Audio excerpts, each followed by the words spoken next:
Então atenta aí, deve aparecer na tela, capítulo 13, versículo 1 do Evangelho de João. Ora, antes da festa da Páscoa, sabendo Jesus que já era chegada a sua hora de passar desse mundo para o Pai, como havia amado os seus que estavam no mundo, amou-os até o fim. E acabada a ceia, tendo o diabo posto no coração de Judas Iscariotes, filho de Simão, que o traísse, Jesus, sabendo que o Pai tinha depositado nas suas mãos todas as coisas, e que havia saído de Deus e ia para Deus, levantou-se da ceia, tirou as vestes e, tomando uma toalha, cingiu-se. Depois deitou água numa bacia e começou a lavar os pés aos discípulos, e a enxugá-los com a toalha com que estava cingido. Aproximou-se, pois, de Simão Pedro, que lhe disse: Senhor, tu lavas os pés a mim? Respondeu Jesus e disse-lhe: O que faço não sabes tu agora, mas tu saberás depois. Disse-lhe Pedro: Nunca me lavarás os pés. Respondeu Jesus: Se eu não te lavar, não tens parte comigo. Disse-lhe Simão Pedro: Senhor, não só os meus pés, mas também as mãos e a cabeça. Disse-lhe Jesus: Aquele que está lavado não necessita de lavar senão os pés, pois no mais está todo limpo. Ora, vós já estáis limpos, mas não todos, porque bem sabia ele quem o havia de trair. Por isso disse: Nem todos estáis limpos. Depois que lhes lavou os pés, tomou as suas vestes e, assentando outra vez à mesa, disse-lhes: Entendeis o que vos tenho feito? Vós me chamais mestre e senhor, e dizeis bem, porque eu o sou. Ora, se eu sou mestre e vos lavei os pés, vós deveis também lavar os pés uns dos outros. Porque eu vos dei o exemplo, para que como eu vos fiz, façais vós também.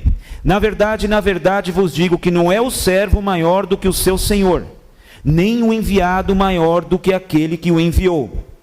Se sabeis estas coisas, bem-aventurados sois, se as fizerdes. Não falo de todos vós, eu bem sei os que tenho escolhido, mas para que se cumpra a Escritura, o que come pão comigo, levantou contra mim o seu calcanhar. Desde agora vou-lo digo antes que aconteça, para que quando acontecer, acrediteis que eu sou. Na verdade vos digo, se alguém receber o que eu enviar, me recebe a mim, e quem me recebe a mim, recebe o que me enviou. Tendo Jesus dito isso, turbou-se em espírito, e afirmou: Na verdade vos digo, que um de vós há de me trair. Então os discípulos olhavam uns para os outros, duvidando de quem ele falava. Ora, um de seus discípulos, aquele a quem Jesus amava, estava reclinado no seio de Jesus. Então Simão Pedro fez sinal a este para que perguntasse quem era aquele de quem ele falava. Inclinando-se ele sobre o peito de Jesus, disse: Senhor, quem é? Jesus respondeu: É aquele a quem eu der o bocado molhado. E molhando o bocado de pão, o deu a Judas Iscariotes, filho de Simão. E após o bocado, entrou nele Satanás. Disse, pois, Jesus: O que fazes, faze-o depressa. E nenhum dos que estavam assentados à mesa compreendeu a que propósito lhe dissera isto. Porque como Judas tinha a bolsa, pensavam que alguns que Jesus tinha dito: Compra o que nos é necessário para a festa, ou que desse alguma coisa para os pobres. Tendo Judas tomado a bolsa, logo saiu, e já era noite. Tendo ele, pois, saído, disse Jesus: Agora é glorificado o Filho do Homem, e Deus é glorificado nele. Se Deus é glorificado nele, também Deus o glorificará em si mesmo, e logo há de glorificar. Filhinhos, ainda por um pouco estou convosco. Vós me buscareis, mas como tenho dito aos judeus, para onde eu vou, não podeis vós ir. Eu vou-lo digo também agora. Um novo mandamento vos dou, que vos ameis uns aos outros, como eu vos amei a vós. Também vós, uns aos outros, vos ameis. Nisto todos conhecerão que sois meus discípulos, se vos amardes uns aos outros. Disse-lhe Simão Pedro: Senhor, para onde vais? Jesus lhe respondeu: Para onde vou, não podes seguir-me, mas depois me seguirás. Disse Pedro: Por que não posso seguir-te agora? Por ti darei a minha vida. Respondeu-lhe Jesus: Tu darás a vida por mim? Na verdade te digo que não cantará o galo enquanto não tiverdes me negado 3 vezes. Amém. Vamos fazer uma oração? Pai querido, Pai santo, nós queremos mais uma vez expor os nossos ouvidos, e não somente os ouvidos, mas o nosso coração, para ouvir a Tua palavra. Por isso, Jesus, nos ajuda a manter a nossa mente, o nosso pensamento aqui dentro desse ambiente, ouvindo as Tuas palavras, porque as tuas palavras são vida, espírito e vida, como o Senhor disse. As tuas palavras nos alimentam. Por isso fala conosco, Pai, não aquilo que nos convém, mas aquilo que o Senhor quer falar e o que é necessário de ouvirmos. Abençoa esse momento, Pai, no nome de Jesus te pedimos. Amém e amém. Bom, é sempre bom nós nos situarmos sobre o contexto e principalmente o ambiente onde está acontecendo essa cena. É sempre bom quando você está lendo um texto bíblico, você vê o que está acontecendo no contexto e a ambiência, o que está rolando ali. Então, esta é a última noite de Jesus com os discípulos. Ele vai ser preso daqui a pouco. É a última refeição que eles fazem com o mestre antes do martírio. São momentos antes de ele ser pego pelos romanos. A tensão era enorme, o clima pesado, a mistura de sentimentos era angústia misturado com tristeza, com ansiedade, com incerteza, com preocupação, com medo, aquela coisa assim pesada, um clima difícil estava ali naquele ambiente. Não era como os outros momentos de refeição, onde eles deviam sorrir, brincar, e Jesus contar histórias. Não, era um momento tenso.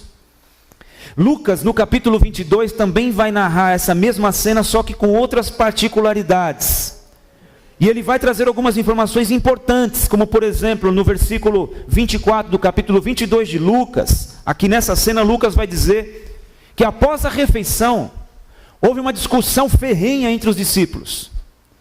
O Mateus também vai narrar de um outro ponto de vista, e no capítulo 26, versículo 25, ele vai informar sobre Judas.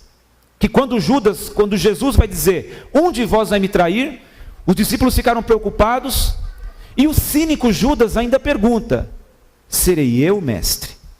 A resposta de Jesus foi, tu dizes.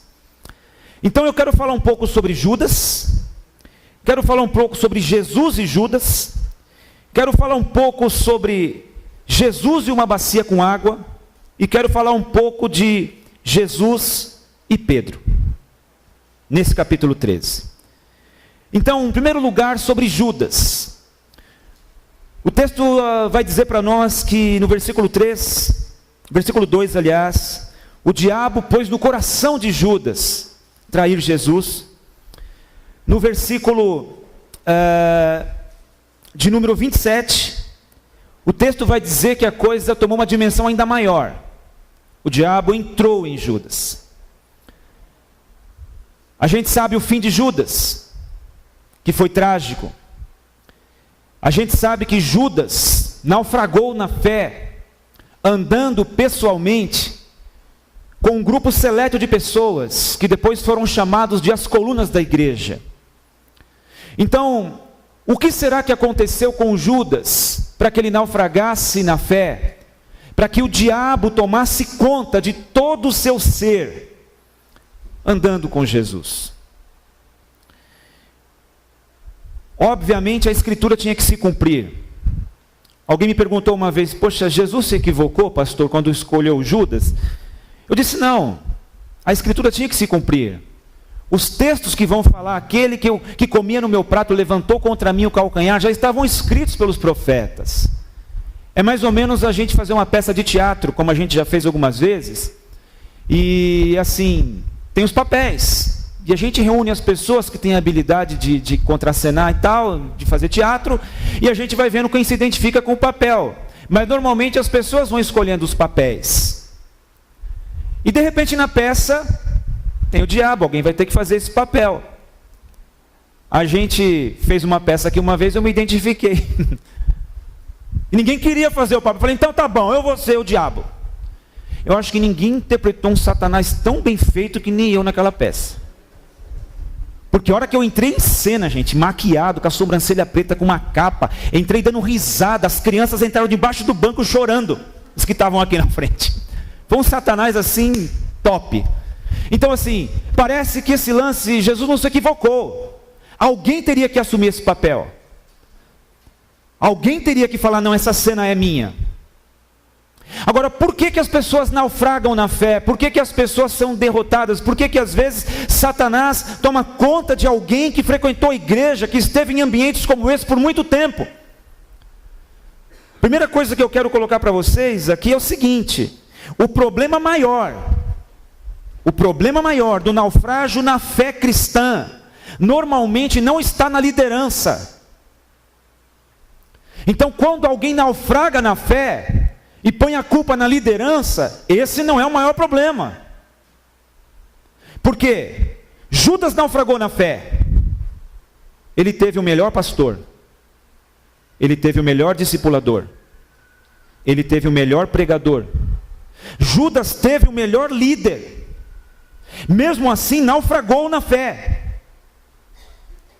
Então, parece que está uma onda de gente, cara, se perdendo na fé, se perdendo na sua crença, se perdendo na sua espiritualidade, e jogando a culpa em cima dos líderes, jogando a culpa em cima dos pastores, e jogando a culpa naqueles que pregam, e jogando a culpa naqueles que estão à frente da igreja, ou que lideram o departamento da igreja, e assim, Judas teve a melhor liderança, sim ou não?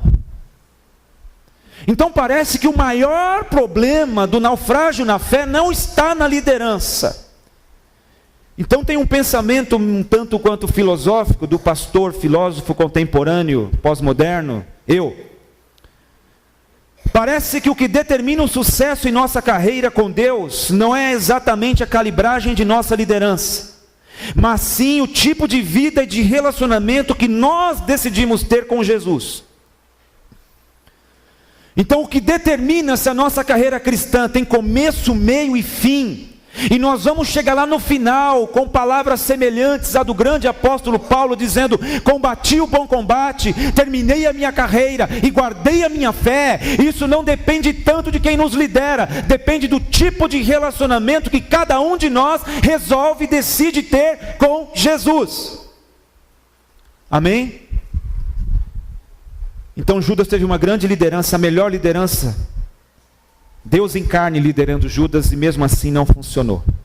Ainda sobre Judas, em segundo lugar, parece, olhando para o texto, que a atuação satânica na vida de Judas aconteceu de forma silenciosa, sorrateira e gradativa. Parece que a atuação de Satanás, irmãos, que não aparece, que nem eu naquela peça, com tridente, capa preta e com uma risada sarcástica, aterrorizante. Não, Satanás não aparece assim, via de regra. Satanás não tem nada a ver com Fred Krueger, tem nada a ver com Jason, com personagens de filme de terror. Parece que essa atuação satânica na vida dele foi silenciosa, sorrateira, e foi gradativa. No versículo 12, tendo o diabo posto no coração de Judas. Isso fala de influenciar. Isso fala de sugestionar. Isso fala de dar mais ou menos aquele lance da cobra lá no jardim. Deus falou que vocês não podiam comer nada nesse jardim. Nada, não. Ele falou para mim não comer só aquela, o resto a gente pode comer. Deus estava tirando vocês do foco, porque Ele não quer que vocês sejam igual a Ele, porque isso aqui não mata, você pode comer. Então parece que Satanás foi tão sorrateiro com Judas, porque os textos do Evangelho vão dizer que ele não começou a roubar da bolsa no final do ministério de Jesus.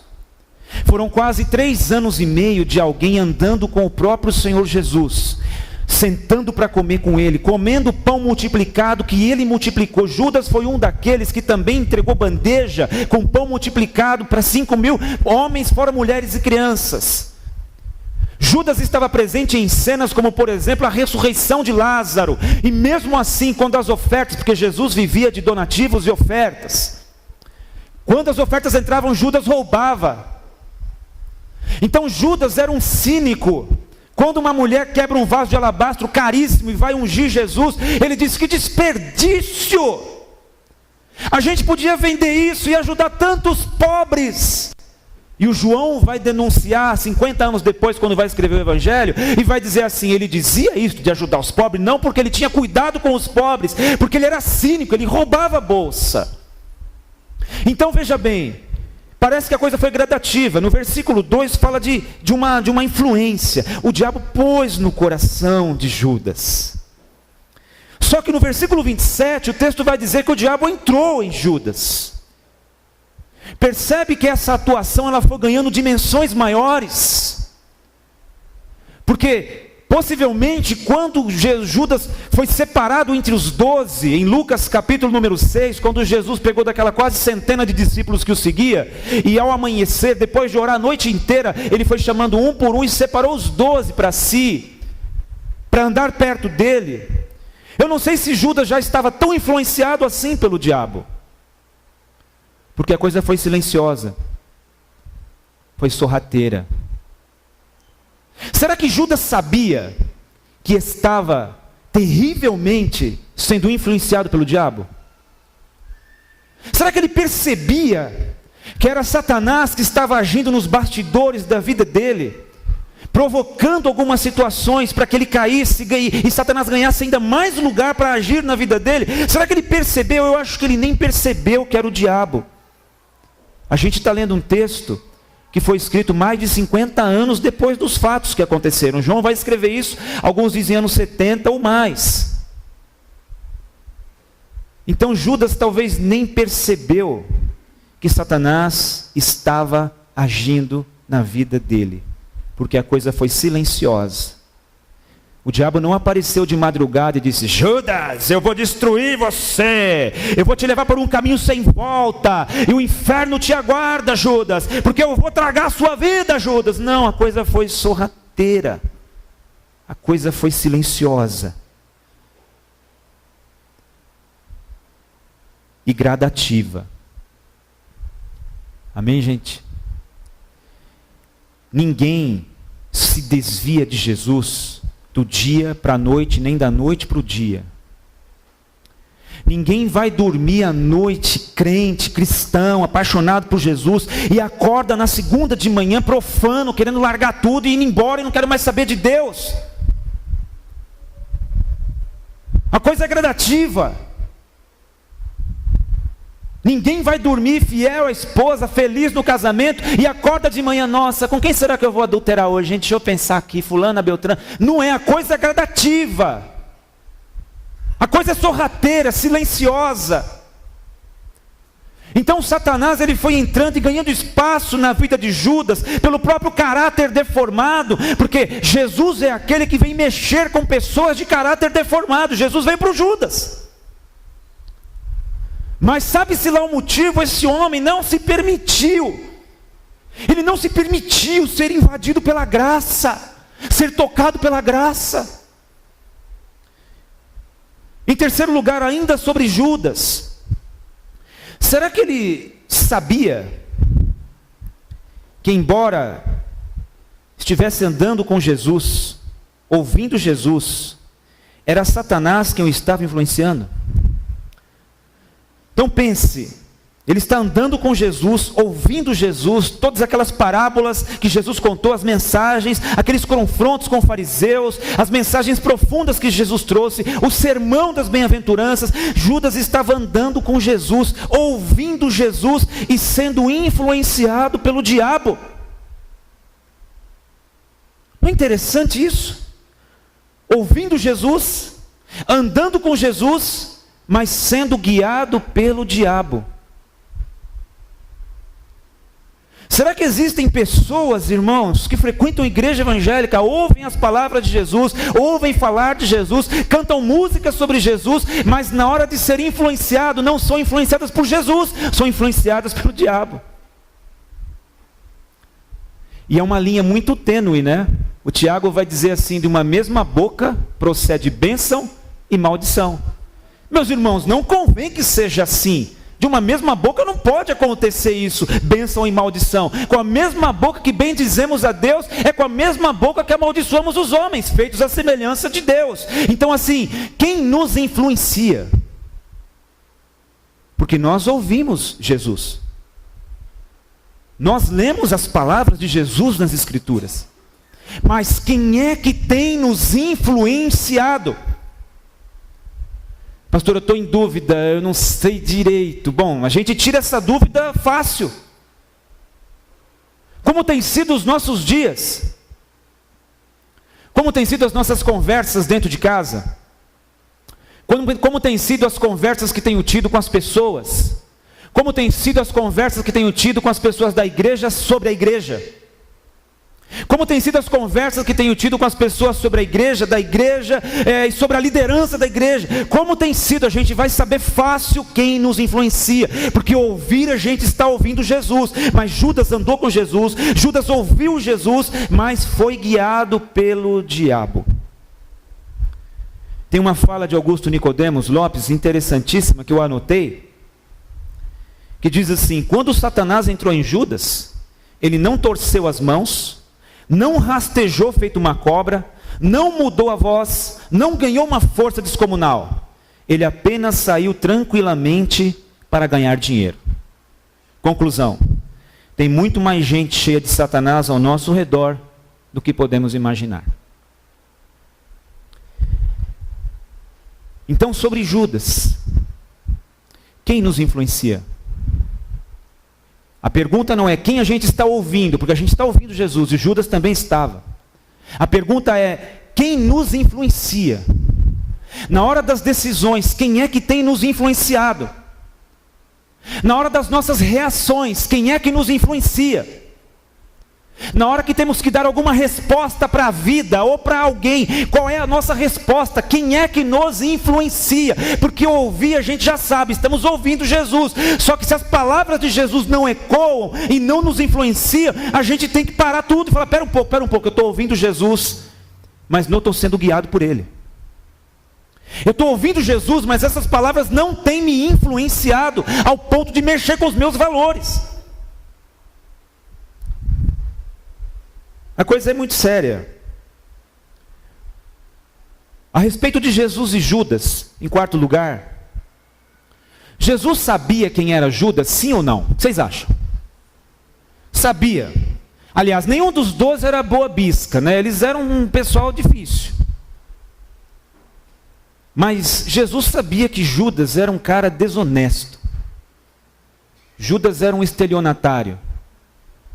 Judas era uma mentira ambulante. Jesus sabia ou não sabia? Sim, ele sabia, claro que sabia. Se ele sabia que Judas não prestava, por que escolheu? Se ele sabia que Judas não prestava, por que não expulsou do grupo? Você já imaginou se os outros discípulos, os outros 11, soubessem quem de fato Judas era? Só levando você para um raciocínio. Você já imaginou se os outros 11 soubessem tudo que Jesus sabia a respeito de Judas? Qual seria a reação dos outros 11? Qual seria o olhar dos outros 11 para o Judas? O que vocês acham? Porque quando acontece essa cena aqui, que Pedro, naquele jantar tenso, e Pedro faz sinal. A Bíblia diz que ele faz um sinal para saber de João. João estava deitado no colo de Jesus, descansando. Então Pedro faz sinal, e o sinal é entendido por João. Quem é o traidor? Então não sei o que ele fez. O que ele fez assim, né? Como é que é? João. Pergunta quem vai trair. E o João chegou assim: mestre, a gente está preocupado. Quem é o traidor? Jesus responde para o João, só para o João: é aquele a quem eu der o bocado molhado. Isso fica claro no texto, porque ninguém percebeu. Quando Jesus molhou aquele pedaço de pão numa sopa de fruta, tradicional, e deu na mão do Judas, o João falou: meu Deus, é ele é o traidor. Os outros 11 nem perceberam. O texto vai dizer que Jesus dá o bocado e diz: ó, o que você vai fazer, pode fazer. Eles saíram, os discípulos pensaram que Judas foi comprar comida, ou então que foi ajudar os pobres, porque Judas já tinha essa fama de querer ajudar pobre. Eles não sabiam de forma alguma quem Judas era, porque se eles soubessem, eles botavam Judas para fora. Agora Jesus soube e não pôs para fora. Se eles soubessem, eles iam falar: mestre, nós não podemos andar com um homem que está roubando a bolsa. Nós não podemos ficar perto e comer junto com alguém desse calibre. O senhor tem que fazer alguma coisa, mestre.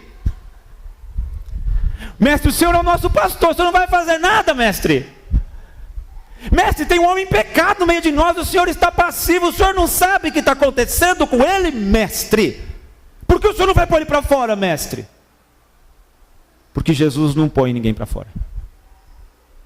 Amém? Jesus não põe para fora. Quem quer sair, sai, mas ele não põe para fora. Então, o que eles diriam se eles soubessem, os discípulos soubessem quem Judas era? Do que eles chamariam Judas nos bastidores? Numa rodinha que Judas não estivesse perto. Do que eles falariam de Judas se soubessem quem Judas era? É legal isso. Às vezes a gente congrega muito tempo junto e não tem a mínima ideia de quem é o outro. Não tem. Frequentamos a mesma igreja por muito tempo, às vezes 2, 3, 4 dias no mesmo lugar, mas a gente não tem, a gente só conhece um verniz, uma casca fina de quem, a gente não sabe quem realmente são as pessoas, a gente não tem a menor ideia. Porque se a gente soubesse realmente quem elas são, irmãos, eu acho que a gente não ficaria perto. Eu acho que se você soubesse quem é o pastor de vocês, eu acho que vocês mudavam de igreja. Porque vocês não sabem, vocês só conhecem a pontinha do iceberg. A Soraya conhece um pouquinho mais, minhas filhas também. Agora só ele sabe quem eu sou. Só ele sabe quem você é, e ele não te põe para fora e não me põe para fora. Amém, gente? Ele não põe para fora, ele sabe exatamente quem nós somos. Ele sabe o que a gente pensa. O salmista vai dizer, a palavra ainda não chegou na minha boca, e ele já sabe qual é a palavra que vai sair, porque ele sabe todas as coisas. Porque se eu subir ao céu, lá ele está. Se eu descer ao abismo, ele também está. Se eu tomar as asas da alva, ali ele está também. Em todos os lugares ele está, e a tua destra me guia por onde eu for, porque ele está presente em tudo. Ele sabe. Ele sabe. Então, se Jesus estivesse naquela mesa, quando João fez a pergunta, ele dissesse, alguém vai me trair, e chegou a hora, é ele, o Judas. Os caras queriam linchar ele. O Pedro já ia sair dando espadada para todo lado, ia cortar Judas em pedaços, colocar numa mala e jogar no rio. Mas Jesus falou para João, olha, aquele que eu dei o bocado molhado, é esse. João guardou aquilo, só mais adiante foi dizer para os outros. Ainda sobre Judas e Jesus, no versículo 21 em diante, é aquela cena que eu estou narrando para vocês. Mestre, quem é? E o Pedro ali assim, né? O Jesus ali com João e Pedro assim. Quem é? Os discípulos vendo a cena, o João ali perto dele, ele molha um bocado de pão, um pedaço de pão numa sopa de frutas. Judas, entrega na mão do Judas. Essa mensagem para o João foi o seguinte, esse é o traidor. Essa mensagem para o João disse assim, esse é o traidor. Essa mensagem para os outros 11, por que ele deu esse pedaço de pão para o Judas? Porque esse é um sinal de honra. Quando tem alguns convidados, você molha um bocado de pão na sopa e dá para alguém, significa que esse alguém é a pessoa mais relevante, mais importante da sala. Por que ele deu para o Judas?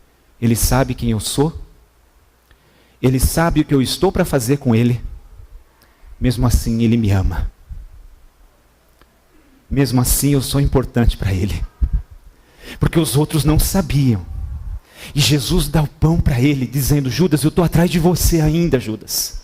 Eu não desisti de você ainda, Judas. Eu não escolhi errado não, Judas. Eu não quero a tua perdição não, Judas. Esse pedaço de pão é para dizer que você é importante, Judas. Esse pedaço de pão é para você pôr a mão na cabeça e falar assim, por que eu estou fazendo? O que eu ando fazendo? É para você se arrepender do que você está fazendo, Judas. Não é para você se perder. Jesus foi até últimas consequências, dizendo, Judas, você é um grande amigo.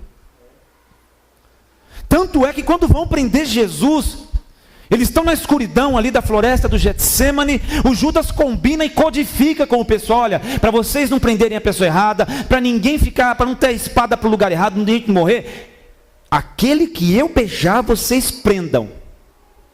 Ele chega lá com aquela turma, 700 pessoas praticamente para prender, todo mundo armado. Ele vai ao encontro de Jesus e dá um beijo no rosto. Quando ele beija Jesus, a frase de Jesus é: amigo, amigo, com um beijo você trai o filho do homem. Sabe o que eu diria se eu fosse Jesus?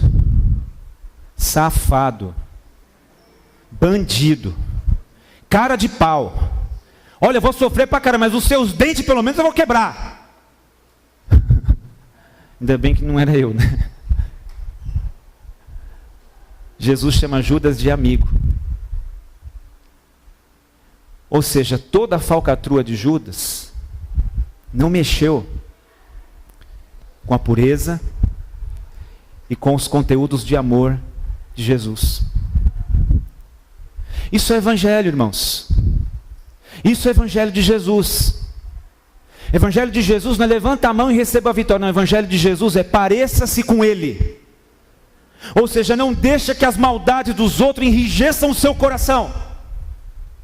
Não deixa que a safadeza do outro faça com que você fique rígido, azedo e amargo. Não deixa que a maldade que o outro fez acumule dentro de você sentimento vingativo, ódio, rancor ou coisa parecida. É isso que Jesus nos ensina, porque naquele momento ele podia pegar ajuda pelos pescoços, esganar o camarada, mas ele diz amigo. Instantes antes ele está entregando um bocado molhado em sinal de honraria a alguém que foi ladrão por 3 anos e meio andando com ele.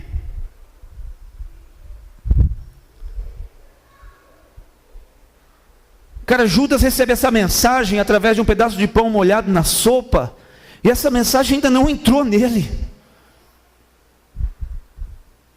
A que ponto o coração se endurece por causa do pecado, por causa do mal, por causa do lucro, por causa do prazer? A que ponto o coração se enrijece porque as pessoas ficam obstinadas no que estão fazendo e não escutam mais, e Jesus está dizendo: eu te amo, mas elas estão surdas. A que ponto elas chegam?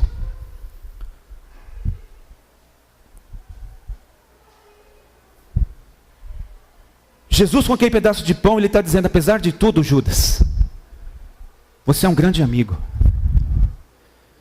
Apesar de tudo, eu sei o que você está fazendo, o que você anda fazendo, mas você é importante mesmo assim.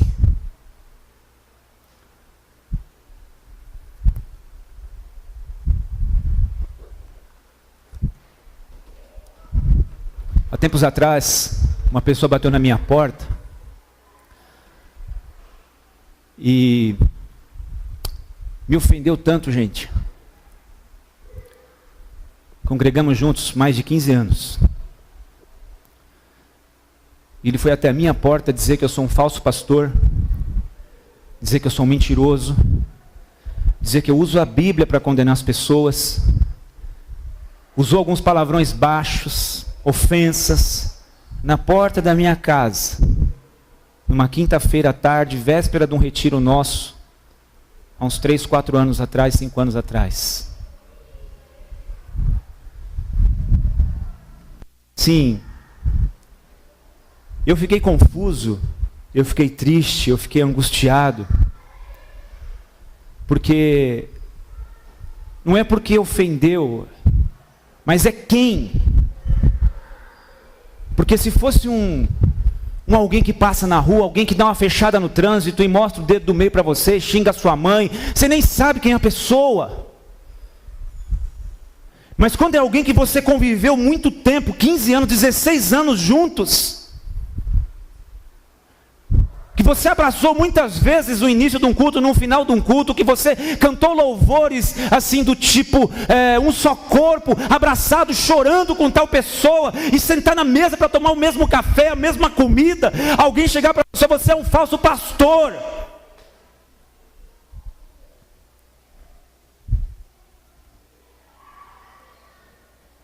Há Às vezes a nossa fé cristã é colocada num crivo para ver o que a gente faz, para ver que reação a gente tem. Alguns meses depois eu encontro esse indivíduo andando na Sapopemba. Eu falei, é agora. É agora o quê? Você vai quebrar a cara dele? Não. Vamos tomar um café ali na padaria? Café? Vamos tomar um café ali. Cara, nós estivemos juntos mais de 15 anos. E as decisões que você tomou na vida não são da minha conta. Eu não vou esquecer nunca o tempo que a gente passou junto. Eu nunca vou esquecer. Agora, tudo que você falou para mim, eu já esqueci. Porque tudo que a gente viveu foi muito mais precioso do que aquilo que aconteceu na porta da minha casa. Me desculpa por qualquer coisa que eu tenha te feito ou tenha te causado. O sujeito ficou me olhando, não disse uma palavra. Eu paguei os cafés e a gente foi embora. Passam-se algumas semanas, o meu celular aparece uma mensagem, eu não vi o número de quem era, mas quando eu respondi a mensagem, era ele. Vamos tomar um café? Eu falei, vamos tomar um café. E ali nós conversamos. E não houve absolutamente nenhuma retratação. Jair, desculpa, porque não é mais pastor, é Jair, não tem mais pastor. É Jair, desculpa por isso, por aquilo, tal. Não teve isso, não teve nada. Sentamos, conversamos, tomamos café. Só que isso não é comigo. Amém, gente? O que interessa, irmãos, é que os 15 anos que a gente viveu juntos, eu não vou jogar no lixo. Porque a pessoa tomou atitudes erradas. Então, o Judas resolveu trilhar um caminho, só que Jesus continuou esperando que ele retrocedesse nesse caminho. O que acontece com a gente é que a gente vai cancelando, a gente vai deletando as pessoas, como se faz com redes sociais, você bloqueia, mas você não bloqueia só na rede, você bloqueia na vida. Jesus não bloqueou Judas. Porque na rede social, se tem coisa que você não gosta, você não é obrigado a ficar vendo. Não é obrigado. Eu não sou obrigado. Parênteses, vai começar o carnaval. Eu não vou nem, vou ver se eu não consigo. Acho que eu vou excluir o Facebook durante esse dia de carnaval, para mim não pecar. Porque senão eu já vi os crentes nos blocos, né? Vai ver os crentes. Vai ver os crentes sentados naquela mesa forrada de brama, assim, ó.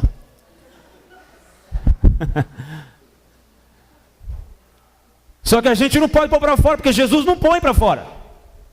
Só que a gente peca, então agora a gente não pode bloquear na vida. Porque Jesus não bloqueou Judas. Judas, isso é importante. Toma aqui o sinal de que eu te enxergo como uma pessoa importante. Se os 11 soubessem quem você é, Judas, eles te escorraçariam, eles te linchariam, Judas. Mas eu não sou como eles, eu sou o Cristo. Amém, irmãos? Então, por favor, quando você vê alguma coisa na comunidade, o pastor não faz nada, o pastor não vai fazer nada, o pastor não vai fazer nada, eu vou fazer como Jesus fez. Porque Jesus não escorraça as pessoas. Sexto lugar, Jesus e a bacia com água. Em Lucas 22, 24, em diante, Lucas vai narrar essa cena, e João não coloca isso, mas o Lucas coloca. Ele vai dizer que há um bate-boca, assim fervoroso entre os discípulos. Então, do Lucas 22, 24 em diante, há um bate-boca, e esse bate-boca tinha a sua motivação maior, a posição que eles ocupariam, que os discípulos ocupariam, no reino que eles achavam que Jesus iria estabelecer.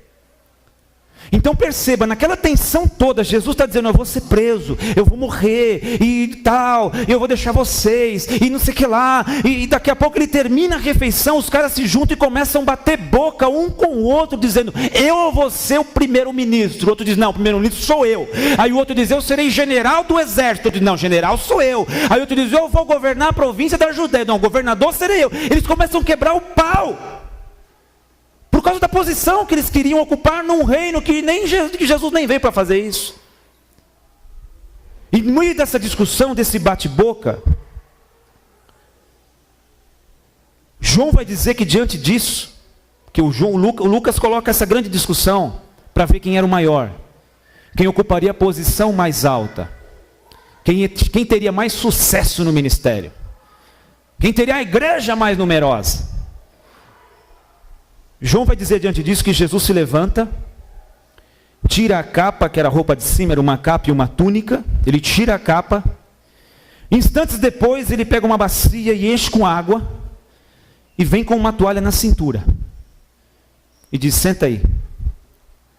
O pessoal olha e fala assim, bom, no primeiro pensamento, eu acho que ele vai pedir para alguém lavar o pé dele, né? Ele veio com uma toalha e uma bacia, aí ele vai pedir para alguém lavar o pé dele. Mas não era isso. Senta aí. Eu acho que o primeiro deve ser do Tomé. Senta aí, Tomé. Como assim? Senta aí, vou lavar seus pés. Jesus, ele faz o serviço de um escravo. Então toda a família de classe média, algumas poucas que tinham naquela época, elas tinham funcionários comprados no mercado, eram escravos. E os escravos tinham funções definidas dentro de uma casa. E o escravo de menor estirpe, o escravo mais ralé que tinha, era o que tinha a função de lavar os pés dos visitantes. Jesus assume o papel do pior escravo de uma casa e vai lavar os pés de um por um. Agora pensa, qual é a mensagem?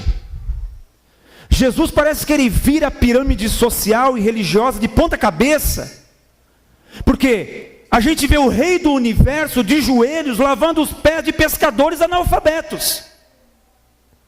Ele vira a pirâmide social, a pirâmide religiosa de ponta cabeça e fala assim, não, o maior é que vai servir o menor, não é o menor que serve o maior. E ele disse assim para os discípulos, o que eu faço, vocês não entendem agora. Versículo 7 do capítulo 13 de João. Mas vocês entenderão depois. Então qual é a mensagem daquele que com a palavra criou todas as coisas? Pensa, gente. João vai dizer e descrever Jesus de uma forma plena no capítulo 1, dizendo, no princípio era o verbo. O verbo estava com Deus, o verbo era Deus, ele estava no princípio com Deus, e todas as coisas foram feitas por ele, e sem ele nada do que foi feito se fez. Ele estava no mundo, e ele era a luz dos homens desse mundo, e os homens rejeitaram a luz porque amaram as trevas. João vai dizer, ele era tudo e tudo em todos, e ele está lavando os pés das pessoas. Você imagina se você estivesse lá, ou eu, e ele chegasse àquela bacia e falasse assim, Jair, me ajuda aqui a lavar os pés desse pessoal? Sabe o que eu diria? Deus me chamou para isso não, Jesus. Deus não me chamou para isso não. O senhor me desculpa, lava aí, mas aí eu não fui chamado para outra coisa. O meu dom é a palavra. Eu acho que qualquer um de nós que estivesse lá diria coisa semelhante se ele falasse assim, bora, me ajuda aqui, ajoelha aqui, vamos lavar junto os pés do pessoal aqui. Jesus lavaria sozinho, porque nenhum de nós faria isso. Amém, gente? Se você faria, põe a mão aqui e repreende todos os gadarenos que tem em mim aqui, por favor. Então assim, Jesus, ele vem ensinar, cara. Então, eu estou fazendo isso agora, vocês não vão entender agora, vocês vão entender depois. Depois quando? Então Jesus estava lavando os pés daqueles homens, e dali pouco tempo, ele é crucificado, aparece por 40 dias, depois ele volta aos céus, depois desses 40 dias conta mais 10, festa do Pentecostes, eles são cheios do Espírito Santo, Pedro fala algumas palavras ali no capítulo 2 de Atos, 3.000 pessoas se convertem, no capítulo 3, Pedro e João entram no templo, tem um homem paralítico na porta, eles levantam aquele homem entra saltando, era paralítico há um tempão, 48 anos, sei lá, 38, entra no templo saltando curado, o pessoal rodeia, o Pedro e o João começam a olhar como se eles fossem deuses. Então, eu estou lavando os pés de vocês agora, fazendo o papel de um escravo. Eu sou Deus. Se eu sou Deus e lavo os pés, você que é homem, que é servo, também lava. Então, você não vai dizer esse negócio, não fui chamado para isso.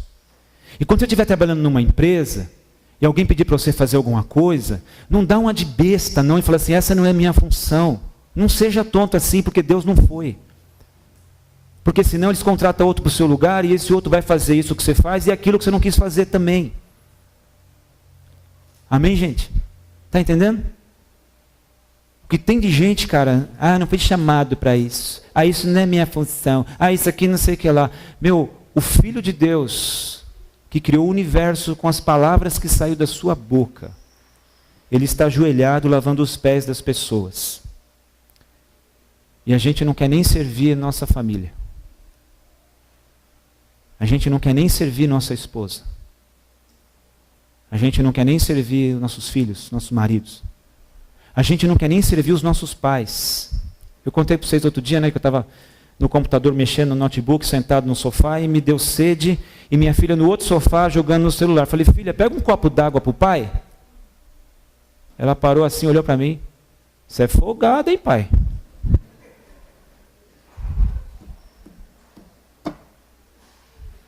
Eu pus o notebook do lado e falei, pega um copo d'água para o pai. Ela pôs o celular, já voltou com o copo. Senta aqui agora. Por que o pai é folgado? Quando você levanta de manhã, quem é que fez o café para você? Papai. Quem te leva para a escola de manhã? De carro. Um quarteirão. É um quarteirão assim. Quem vai buscar você de carro todo dia? Papai. Quem que compra um presentinho para você? O papai. Quem que de vez em quando no seu aniversário leva você nos lugares legais, nos hotelzinhos bonitos, com piscina aquecida? É o papai. Eu pedi um copo d'água, você disse que eu sou folgado, filha. Pai, desculpa, pai.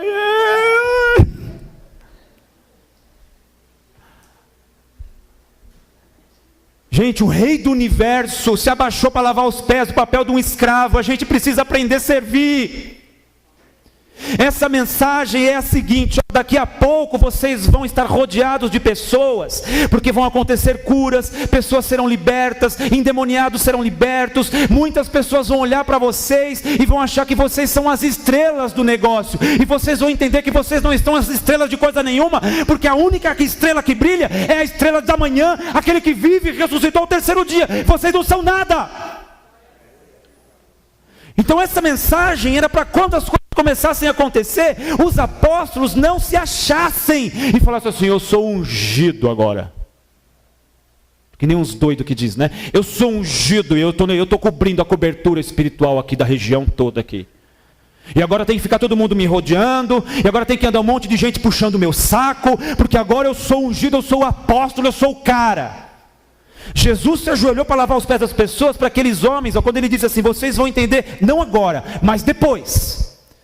Então quando as coisas começarem a acontecer, e o sucesso, por exemplo, do ministério, a igreja crescendo, e gente admirando vocês, gente querendo ser amigo de vocês, gente querendo puxar o saco de vocês, por causa dos dons de vocês, vocês vão olhar e vão se lembrar do Rei do Universo, lavando os pés de vocês, e vão baixar a bola.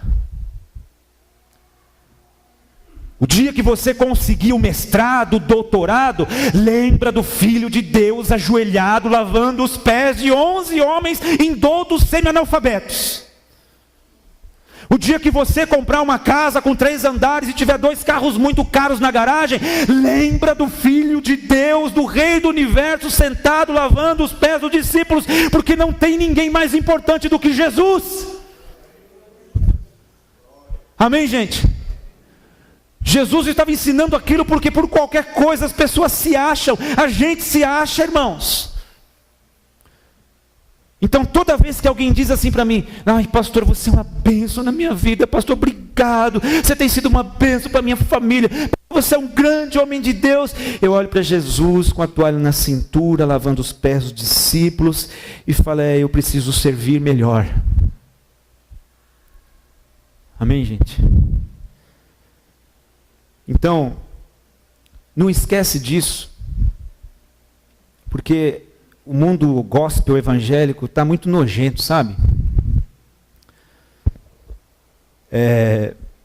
As pessoas estão tomando um lugar que não são delas, que não é delas. Um pessoal que canta, até canta bem, toca e toca bem. Tem 1 milhão e poucos visualizações, cada videozinho no YouTube. Mas eles se esquecem que o Filho do Homem estava lá servindo de joelhos, lavando os pés dos homens. Então, Jesus falou assim, eu fiz isso para dar o exemplo, para vocês irem no mesmo caminho, porque o Filho do Homem não veio para ser servido, ele veio para servir. Reino de Deus não é lugar de ser servido, é lugar de servir. Sabe por que as pessoas ficam, depois de um tempo numa igreja, elas ficam chateadas, entediadas?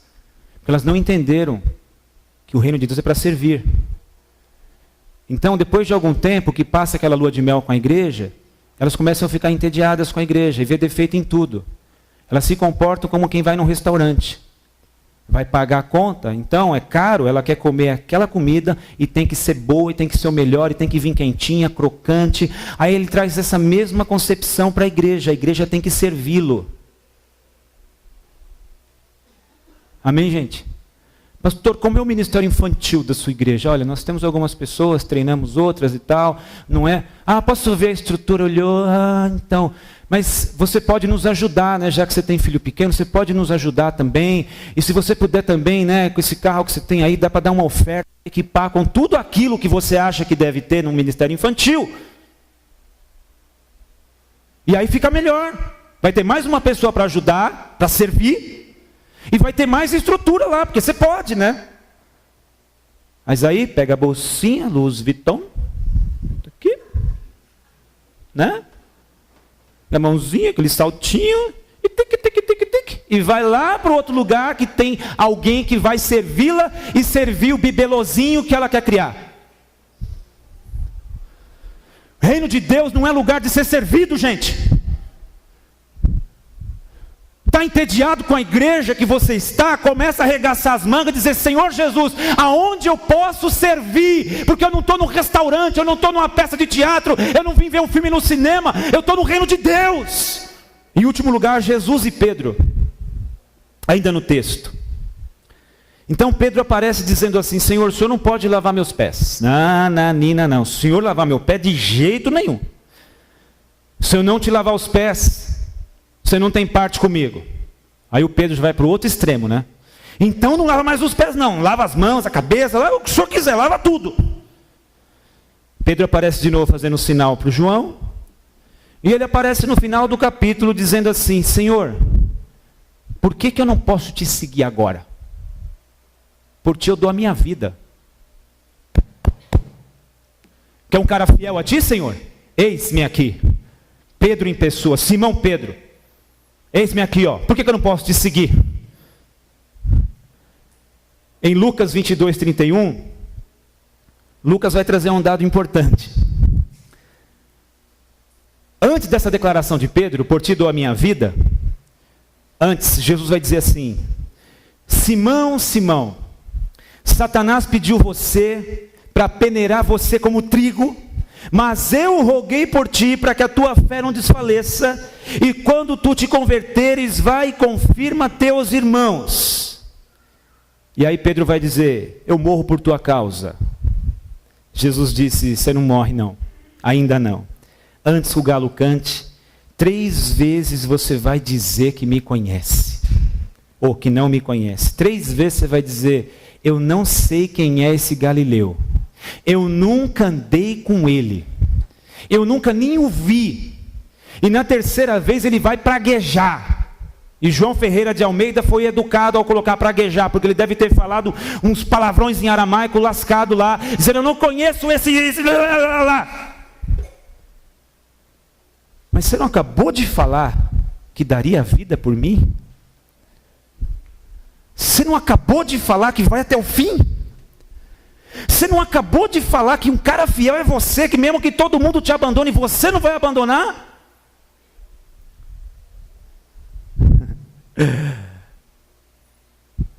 Eu gosto desse lance de Jesus dizer assim: Pedro, Pedro, Satanás queria pegar você, Pedro, ó. Não ia sobrar nada, Pedro. Satanás queria arrebentar você, Pedro. Satanás queria acabar com a sua casa, Pedro. Satanás quer ver os seus filhos usando droga, Pedro. Quer ver suas filhas saindo por aí com qualquer cara, Pedro. Satanás queria destruir você, Pedro. Satanás quer te ver deitado numa cama em depressão, sem querer levantar, sem tomar banho, Pedro. Satanás queria ver você se suicidando, Pedro. Satanás pediu para peneirar você, Pedro. Mas eu roguei por ti, Pedro, para que a tua fé não desfaleça. E tem mais. Quando você ganhar um pouco mais de calibragem, quando o Espírito Santo de Deus vier sobre você e trouxer o significado de tudo aquilo que eu te ensinei por 3 anos, Pedro, você vai e confirma os teus irmãos. Conclusão sobre Jesus e Pedro: nunca somos tão cristãos quanto achamos que somos. Você pode repetir isso comigo? Nunca somos tão cristãos o quanto achamos que somos. Conclusão: Deus está trabalhando por seus filhos sem que eles percebam isso. Pedro, Pedro, se você soubesse, Pedro, o que está acontecendo no mundo espiritual. Você lembra do Jó? Jó, homem fiel, temente a Deus, desvia-se do mal. E Jó lá trabalhando e tal, e os filhos dele fazendo churrasco, e aquela festa toda, e aquele monte de camelo, aquele monte de cavalo, as plantações, e o Jó feliz da vida, aquela barba grisalha bem feitinha assim, aquelas botinas de couro, né, naquele cavalo branco, dando uns rolê, e olhando para aquela lagoa bonita da sua fazenda, e no mundo espiritual Deus dizendo assim: pode tocar em tudo que ele tem. E daqui a pouco já não tem nada, não tem mais filho, não tem mais casa, não tem fazenda. Daqui a pouco a sua saúde de ferro vai embora, porque ele não tinha a menor noção do que estava acontecendo no mundo espiritual. Mas Deus estava agindo no mundo espiritual. Jesus diz assim: Pedro, você não sabe o que está acontecendo no mundo espiritual. Você não tem a menor ideia. Só para você ter um vislumbre, Pedro, Satanás pediu você.